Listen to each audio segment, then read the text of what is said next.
L'info du Grand Lille en continu. Xavier Silly. Bonjour à toutes et à tous, on passe aux prévisions tout de suite météorologiques avec un temps qui reste instable en ce jeudi, des pluies qui font place quelquefois à quelques éclaircies, mais malgré tout les averses restent dominantes jusqu'à cette nuit, jusqu'à ce vendredi matin. Et à l'approche de la Toussaint, où l'on fêtera les personnes qui nous ont quittés, direction la métropole lilloise dans l'exploitation de chrysanthèmes, dirigée par Didier de Tavernier et son fils. Les deux hommes cultivent cette fleur sur 3 hectares en serre ou en champ. Plus de 100 000 pots sortent en tout cas chaque année de leur société. Ils sont ensuite vendus aux particuliers, mais surtout aux grands magasins. Et les temps sont durs pourtant sur le marché du chrysanthème, puisque quand il a créé sa société, Didier de Tavernier vendait le pot 5 €, c'était en 1979. Aujourd'hui, avec la hausse des charges et qui reste inexorable, il vend ses pots chacun le prix de 4 €. Mais la fleur de novembre continue toutefois de colorer les cimetières et chaque année, il embauche du personnel. 10 personnes sont engagées cette année pour ramasser les fleurs et puis les mettre en pot justement. Alexis Tessier est allé visiter justement cette exploitation.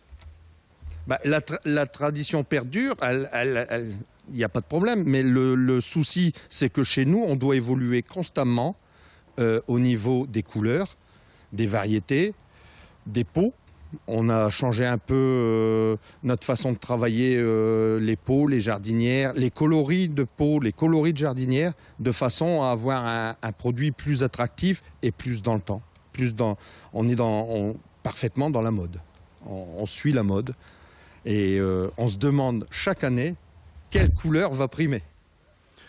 Et la visite ce matin de Bernard Cazeneuve, le ministre de l'Intérieur, était à l'université de Villeneuve-d'Ascq. Il a pu rencontrer les 80 jeunes migrants issus de la jungle de Calais qui vont désormais rejoindre le campus universitaire scientifique de la ville.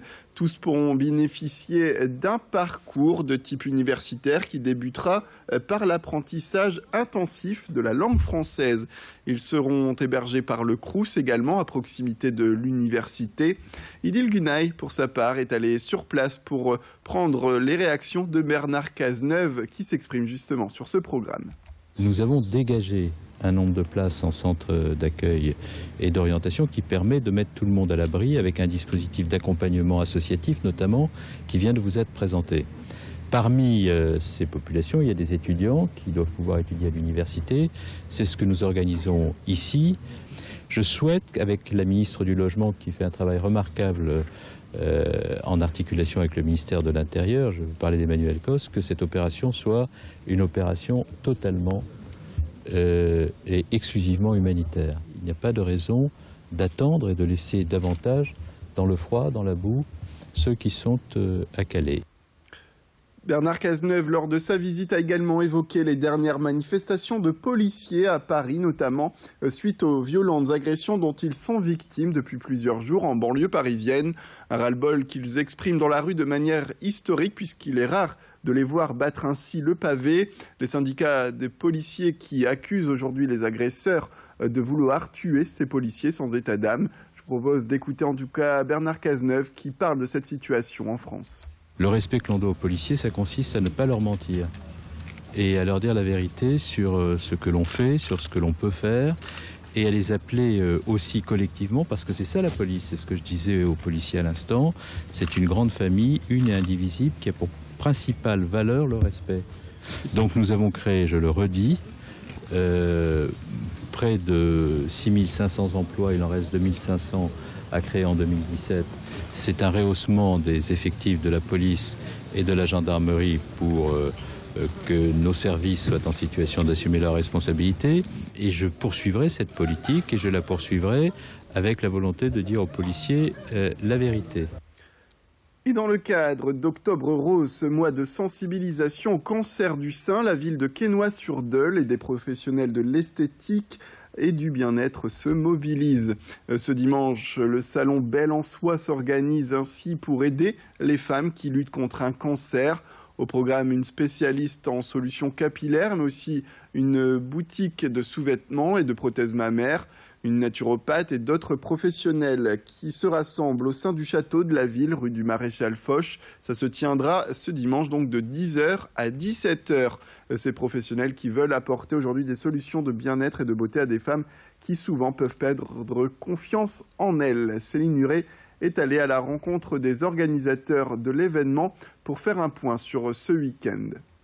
Le forum est très important puisque c'est un constat de différents corps de métier, qui est donc naturopathe, kiné, prothèse mammaire, un foulard. On a tous constaté que nos clientes ou patientes se retrouvent avec beaucoup d'informations, mais quelque part données d'un seul coup. Et après, elles ne savent plus trop finalement où s'orienter.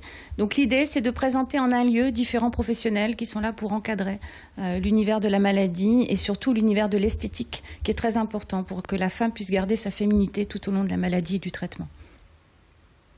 Et l'antenne lilloise du comité national Femmes Solidaires organise ce vendredi une permanence juridique pour aider les femmes qui sont parfois victimes de violences conjugales ou qui entament une procédure de divorce, ou bien des femmes qui sont en situation de précarité financière.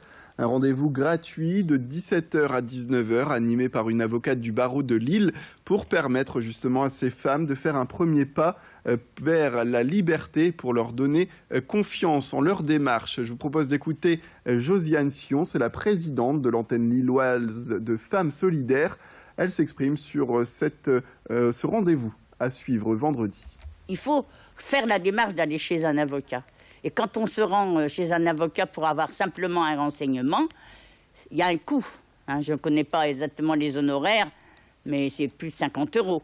Donc là, c'est gratuit. Ils peuvent avoir les renseignements, le premier renseignement, pour voir d'abord ce qu'ils doivent faire en priorité dans leur démarche, que ce soit les violences, les divorces, la garde des enfants, les pensions alimentaires, enfin. Ça les aide à voir plus clair dans leur situation, qui souvent c'est un peu embrouillé. Voilà pour ce rendez-vous de ce vendredi.